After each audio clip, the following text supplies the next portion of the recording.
गृह एवं सहकारिता मंत्री श्रीमान अमित शाह, कैबिनेट में मेरे साथी अर्जुन मुंडा,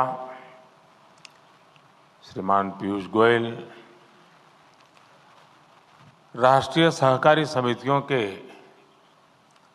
पदाधिकारीगण, अन्य महानुभाव, देवी और सज्जनों, आज भारत मंडपम विकसित भारत की अमृत यात्रा में एक और बड़ी उपलब्धि का साक्षी बन रहा है।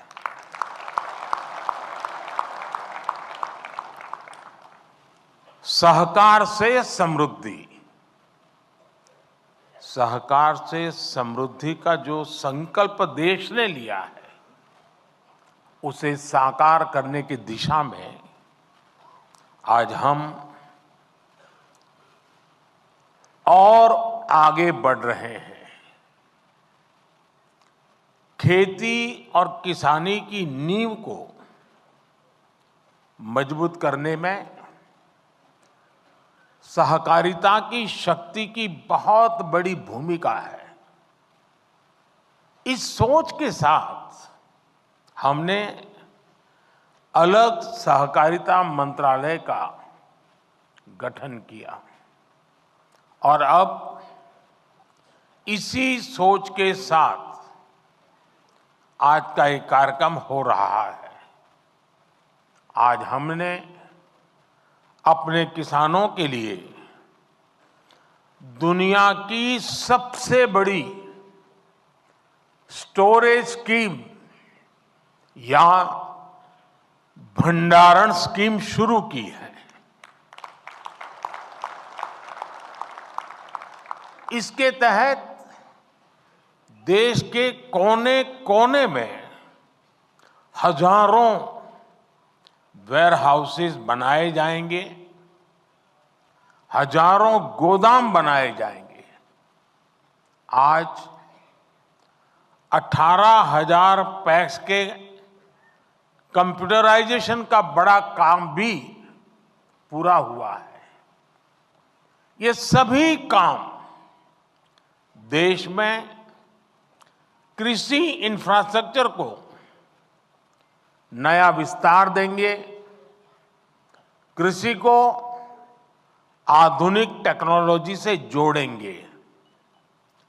मैं आप सभी को इन महत्वपूर्ण और दूरगामी परिणाम लाने वाले कार्यक्रमों के लिए बहुत बहुत बधाई देता हूं, अनेक अनेक शुभकामनाएं देता हूं। साथियों, सहकारिता भारत के लिए बहुत प्राचीन व्यवस्था है। हमारे शास्त्रों में भी कहा गया है, अल्पानाम अपि वस्तूनाम, अल्पानाम अपि वस्तूनाम संहति ही कार्य साधिका। अर्थात छोटी छोटी वस्तुएं, थोड़े थोड़े संसाधन भी सब साथ जोड़ दिए जाते हैं तो उनसे बड़े कार्य सिद्ध हो जाते हैं। प्राचीन ग्राम अर्थव्यवस्था में सहकार की यही स्वतः स्फूर्त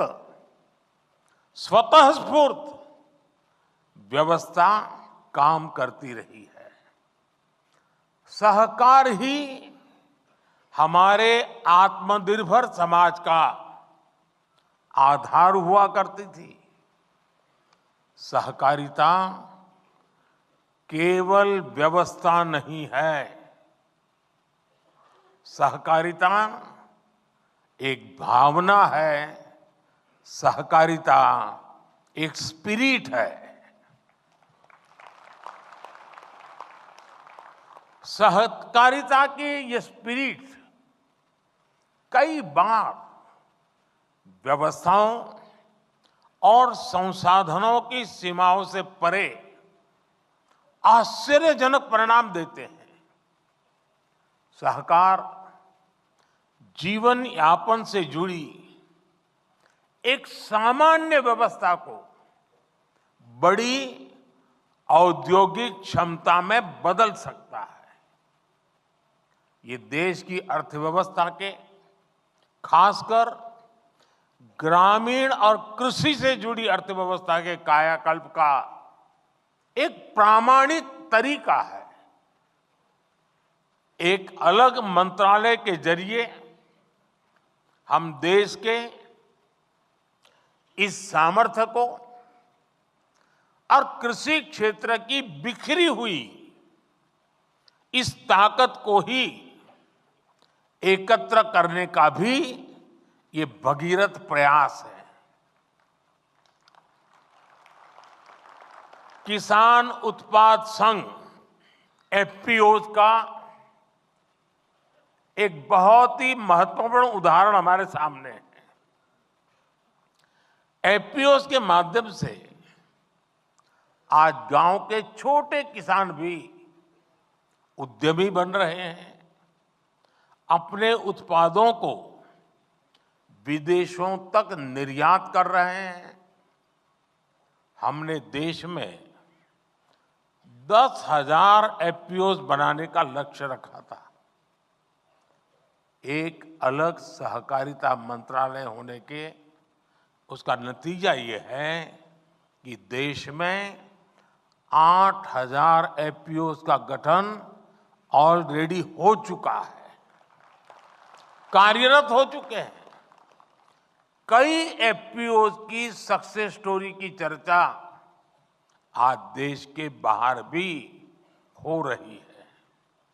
इसी तरह एक और संतोषजनक बदलाव ये आया है कि सहकारिता का लाभ अब पशुपालकों और मछली पालकों तक भी पहुंच रहा है।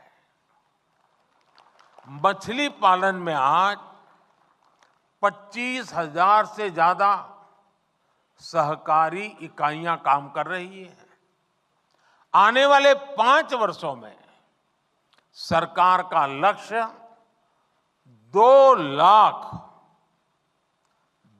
लाख सहकारी समितियां बनाने का है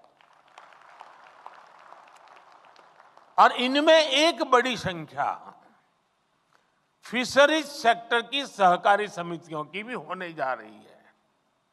साथियों, सहकारिता की ताकत क्या होती है? गुजरात में मुख्यमंत्री के रूप में मैंने इस ताकत को अनुभव किया है। गुजरात में अमूल की सफलता की गाथा आज पूरी दुनिया जानती है। हम सब दुनिया भर के बाजार में पहुंच चुके लिज्जत पापड़ के बारे में भी जानते हैं। इन सभी आंदोलनों को मुख्य रूप से देश की महिलाओं ने ही लीड किया है।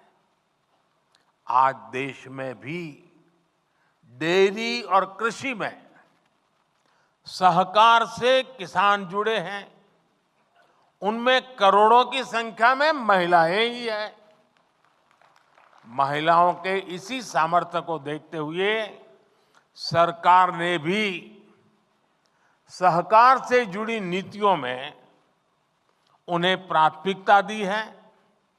आप जानते हैं कि हाल में ही multi state cooperative society act में सुधार लाया गया है।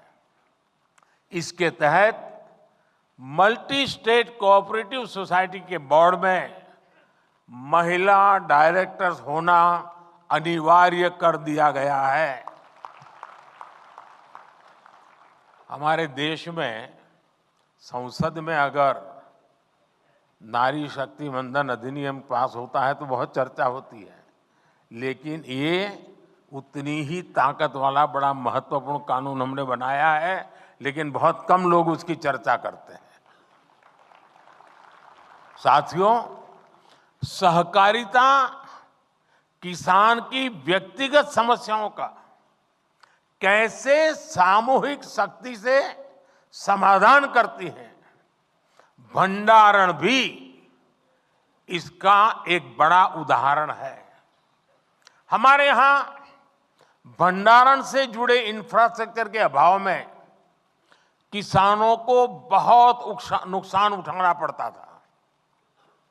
पिछली सरकारों ने कभी इस जरूरत पर उतना ध्यान ही नहीं दिया, लेकिन आज सहकारी समितियों के जरिए इस समस्या का हल किया जा रहा है। दुनिया की, ये अपने आप में बहुत बड़ी बात है, दुनिया की सबसे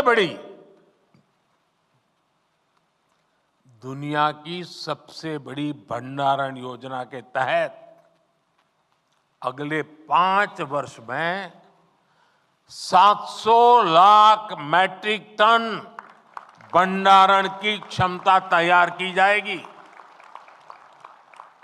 इस अभियान में 1.25 लाख करोड़ रुपए से ज्यादा का खर्च आएगा। इस योजना के पूरा होने पर हमारे किसान अपने उत्पादों को अपनी जरूरत के मुताबिक भंडारण में रख करके स्टोर कर पाएंगे। उन्हें बैंकों से ऋण लेने में भी आसानी होगी और वो सही समय पर, जब उनको ठीक लगे कि हां अब माल बेचने के लिए बाजार ठीक है, सही समय पर अपने उत्पाद को बाजार में ले जाकर बेच भी पाएंगे। साथियों, विकसित भारत के लिए भारत की कृषि व्यवस्थाओं का आधुनिकीकरण भी उतना ही जरूरी है। हम कृषि क्षेत्र में नई व्यवस्थाएं बनाने के साथ ही पैक्स जैसी सहकारी संस्थाओं को नई भूमिकाओं के लिए तैयार कर रहे हैं। ये समितियां अब प्रधानमंत्री जन औषधि केंद्र का भी काम कर रही है। इनके द्वारा हजारों प्रधानमंत्री किसान समृद्धि केंद्र भी संचालित हो रहे हैं। हमने सहकारी समितियों को पेट्रोल और डीजल के रिटेल आउटलेट में भी बदला है। कई समितियां पर एलपीजी सिलेंडर भी मिलने लगे हैं। कई गांवों में पैक्स पानी समितियों की भूमिका भी निभा रही है। यानी पैक्स की ऋण समितियों की उपयोगिता भी बढ़ रही है, उनकी आय के साधन भी बढ़ रहे हैं। यही नहीं, सहकारी समितियां अब कॉमन सर्विस सेंटर के तौर पर गांवों में सैकड़ों सरकारी सुविधाएं भी दे रही है। अब कंप्यूटर के जरिए ये समितियां टेक्नोलॉजी और डिजिटल इंडिया से जुड़े अवसरों को और बड़े स्तर पर किसानों तक पहुंचाएगी। इससे ग्रामीण क्षेत्र में युवाओं के लिए रोजगार के नए अवसर भी बनेंगे। साथियों, विकसित भारत के संकल्प की सिद्धि, इसके लिए मैं आप सभी की भूमिका, सहकारी संस्थाओं की भूमिका का महत्व बहुत ज्यादा है, इस बात को समझता हूं।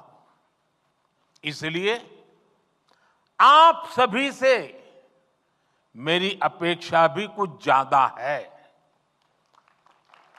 और आखिरकार अपेक्षा तो उन्हीं से होती है जो करते हैं। जो नहीं करते उनसे अपेक्षा कौन करेगा?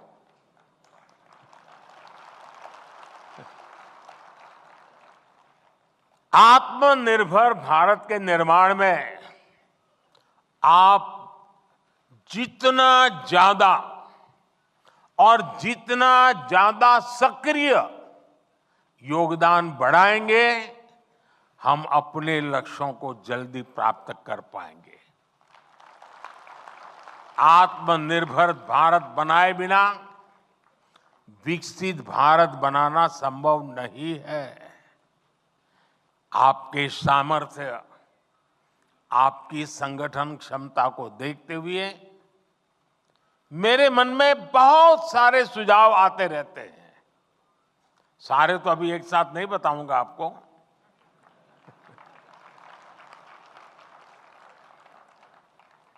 लेकिन कुछ मैं इशारा करना चाहता हूं।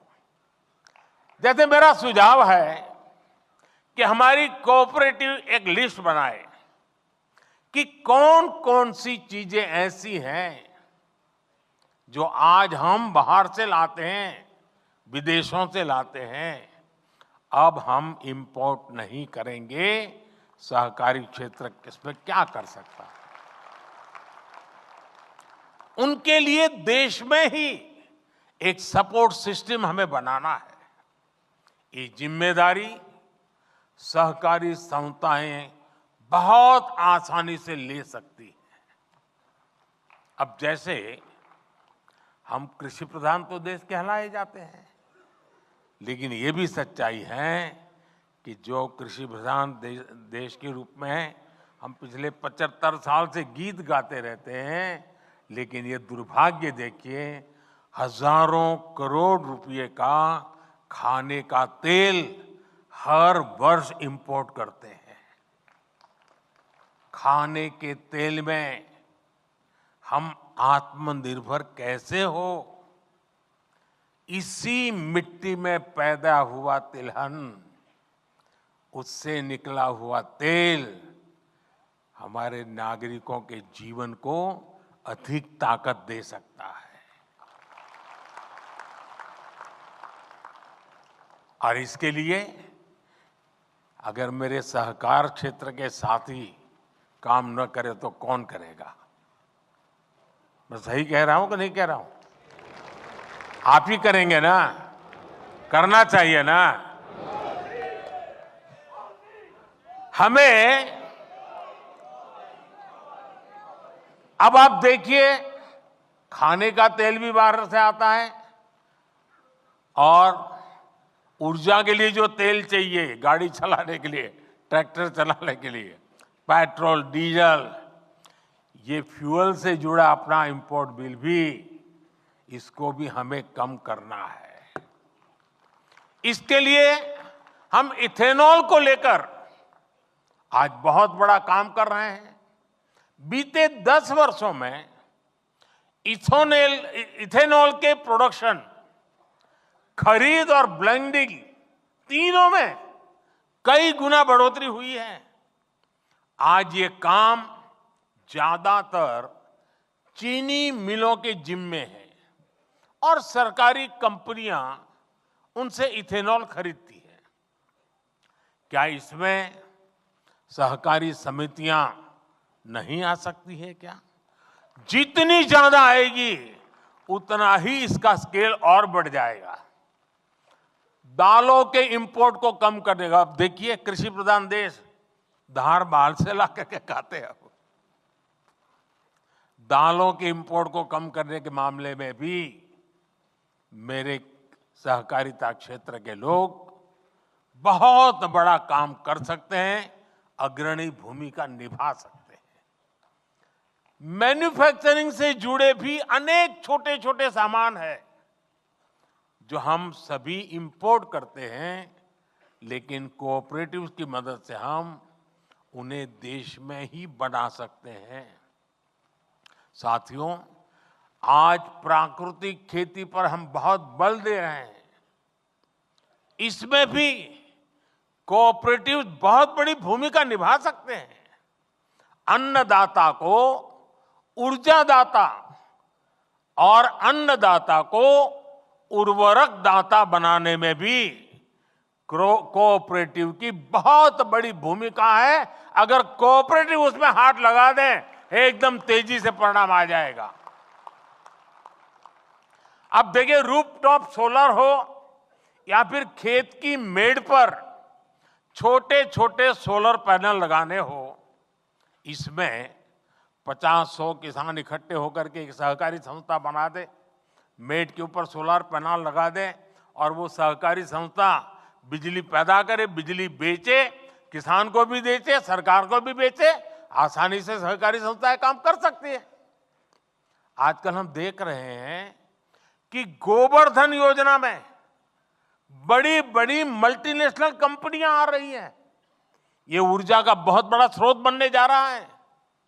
क्या कोऑपरेटिव्स को इसमें पीछे रहना चाहिए क्या?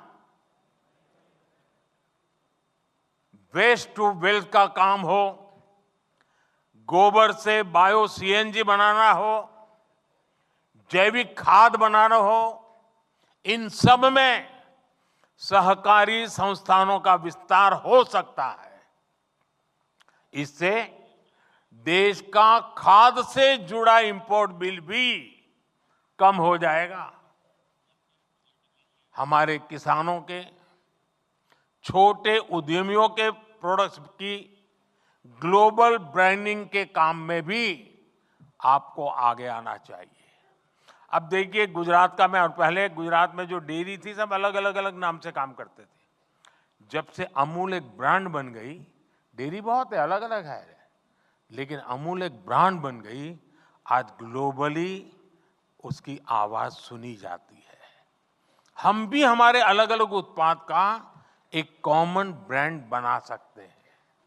हमें अपने मिलेट्स यानी श्री अन्न, इस ब्रांड को हमारा लक्ष्य होना चाहिए।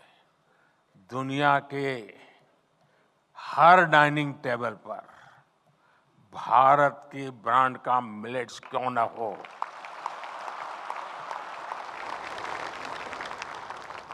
इसके लिए कोऑपरेटिव्स को एक व्यापक एक्शन प्लान बना करके आगे आना चाहिए।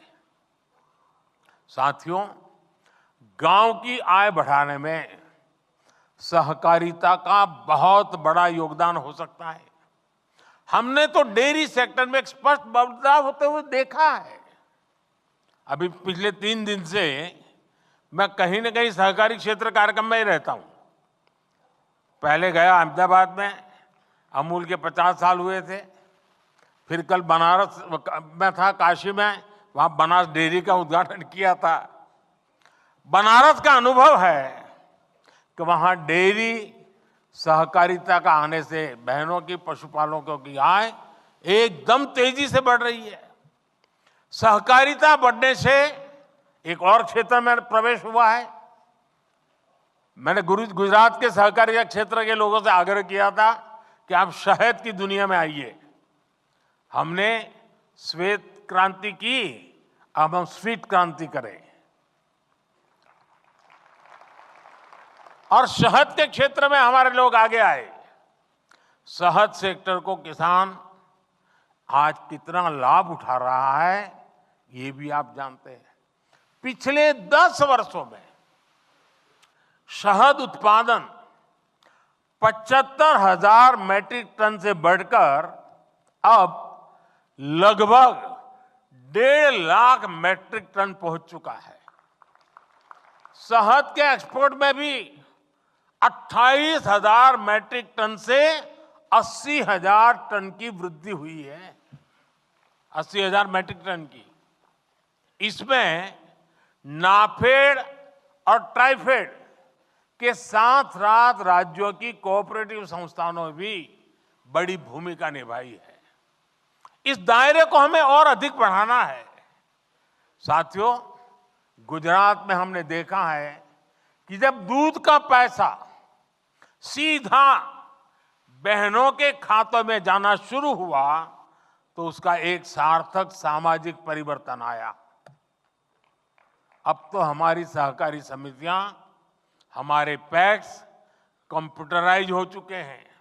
इसलिए अब यह सुनिश्चित होना चाहिए कि जो भी काम हो, जो भी पेमेंट्स हो, वो डिजिटली हो। विशेष रूप से कोऑपरेटिव बैंक्स को डिजिटल टेक्नोलॉजी को आत्मसात करने के लिए तेजी से काम करना चाहिए। एक और विषय सॉइल हेल्थ कार्ड का है। हमने मिट्टी की सेहत की जांच के लिए सॉइल टेस्टिंग का इतना बड़ा प्रोग्राम बनाया है। मेरा सहकारी संगठनों से पैक्स से आग्रह है कि आप सॉइल टेस्टिंग के छोटी छोटी लैब्स अपने इलाके में बनाइए और किसानों को आदत डालिए कि लगातार वो अपनी जमीन की सेहत देखता रहे, मिट्टी की सेहत देखता रहे। सॉइल टेस्टिंग का हम नेटवर्क बनाए। साथियों, सहकारिता में युवाओं और महिलाओं की भागीदारी कैसे बढ़े, इसको लेकर भी हमें अपने प्रयास बढ़ाने होंगे। और मैं तो सहकारी क्षेत्र में जहां पर किसान जुड़े हुए हैं, वे एक काम कर सकते हैं। साल में उनको कह सकते हैं कि आपको जो डिविडेंड वगैरह मिलता है, अब आपको मुफ्त में आपकी संस्था की तरफ से सॉइल टेस्टिंग करके दिया जाएगा। उनको सिखाया जाएगा कि भाई तुम सॉइल टेस्टिंग से अनुभव के आधार पर अपनी फसलों पर ध्यान केंद्रित करो। साथियों, इससे सहकारिता में नयापन आएगा, एक नई ऊर्जा आएगी। सहकारिता में स्किल डेवलपमेंट की, ट्रेनिंग की जागरूकता को बढ़ाना भी बहुत आवश्यक है। बहुत बदलाव हो चुका है जी, और सारी चीजें कागज पे होनी चाहिए। मुंह जुबानी बातें करने वाला जमाना चला गया और इसके लिए ट्रेनिंग होना बहुत जरूरी है और इसके लिए प्रयास होने चाहिए। पैक्स को, सहकारी समितियों को एक दूसरे से सीखना भी होगा। बहुत सी सहकारी संस्थाएं इनोवेटिव काम करती है, कई इनिशिएटिव लेते हैं। देश के कई इलाकों में इसका पता नहीं होता है। क्या हम बेस्ट प्रैक्टिसेस को शेयर करने के लिए कोई कॉमन पोर्टल बना सकते हैं और सब लोग अपने नए नए अनुभव, नए नए तरीके उस पर अपलोड करते जाएं? इन बेस्ट प्रैक्टिसेस को आगे कैसे बढ़ाया जाए, इसके लिए ऑनलाइन ट्रेनिंग की व्यवस्था हो, कोई मॉड्यूल बने। आप जानते हैं कि एस्पिरेशनल डिस्ट्रिक्ट प्रोग्राम, आकांक्षी जिलों का अभियान, उस प्रोग्राम में एक उसकी विशेषता है हेल्दी कंपटीशन, स्वस्थ स्पर्धा का रैंकिंग का एक सिस्टम बनाया हुआ है और दिन में 10 बार उस रैंकिंग में ऊपर नीचे होता रहता है।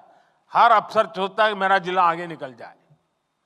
क्या कोऑपरेटिव सेक्टर के अलग अलग वर्टिकल बनाए हम, एक एक प्रकार की कोऑपरेटिव का एक वर्टिकल, दूसरे प्रकार की कोऑपरेटिव का दूसरा वर्टिकल, और एक ऐसा मैकेनिज्म बनाएं कि उसमें भी एक healthy competition round the clock चलती हो। सहकारी संगठनों में ये स्पर्धा हो, बेस्ट परफॉर्म करने वालों को इनाम की व्यवस्था हो, ऐसी सहकारी संस्थाओं से नई चीजें बाहर आए। एक बहुत बड़ा आंदोलन जिसको सरकार और सहकारी संस्थाएं मिल करके उसको एक नया रूप रंग दे सकते हैं। साथियों, एक बात सहकारी संस्थाओं के साथ एक क्वेश्चन मार्क लेकर के चलती रहती है। सहकारी संगठनों के चुनावों में पारदर्शिता लाना बहुत जरूरी है। इससे लोगों का भरोसा बढ़ेगा, अधिक से अधिक लोग जुड़ेंगे। साथियों, सहकारी समितियों को समृद्धि का आधार बनाने के लिए हमारी सरकार उनके सामने मौजूद रही चुनौतियों को भी कम कर रही है। आपको याद होगा, हमारे यहां कंपनियों पर सेस लगाता था, लेकिन सहकारी समितियों को ज्यादा सेस देना होता था। हमने 1 करोड़ से 10 करोड़ रुपए तक की आय वाली सहकारी समितियों पर लगने वाले सेस को 12% से घटाकर 7% कर दिया। इससे समितियों के पास काम करने के लिए पूंजी भी बढ़ रही है। उनके लिए एक कंपनी की तरह आगे बढ़ने के रास्ते भी खुले हैं। सहकारी समितियां और कंपनियों के बीच वैकल्पिक टैक्स भी पहले भेदभाव था। हमने समितियों के लिए न्यूनतम वैकल्पिक टैक्स को 18.5% से घटाकर 15% कर दिया और कॉरपोरेट वर्ल्ड से हमने उसको बराबर ला करके खड़ा कर दिया। एक परेशानी ये भी थी कि सहकारी समितियों को 1 करोड़ से ज्यादा की निकासी पर टीडीएस देना पड़ता था। हमने निकासी की ये सीमा भी बढ़ाकर सालाना 3 करोड़ रुपए कर दी है। इस फायदे का इस्तेमाल अब सदस्यों के हित में हो सकेगा। मुझे विश्वास है सहकार की दिशा में हमारे ये साझा प्रयास देश के सामूहिक सामर्थ्य के विकास की सभी संभावनाओं को खोलेंगे। इसी कामना के साथ आप सभी का मैं बहुत बहुत धन्यवाद करता हूं। और जैसा अमित भाई ने बताया कि लाखों लोग आज अलग अलग सेंटर्स पर इकट्ठे हुए हैं, मैं उनका भी इतने उत्साह और उमंग के साथ आज के इस महत्वपूर्ण इनिशिएटिव में जुड़ने के लिए उनका भी धन्यवाद करता हूं और उनको भी मैं बहुत शुभकामनाएं देता हूं। आइए हम सच्चे अर्थ में सहकारिता की भावना को लेकर के कंधे से कंधा मिलाकर के, कदम से कदम मिलाकर के विकसित भारत के लक्ष्य को प्राप्त करने के लिए चल पड़े। एक साथ चले, एक दिशा में चले और परिणाम हम प्राप्त करते रहेंगे। बहुत बहुत धन्यवाद।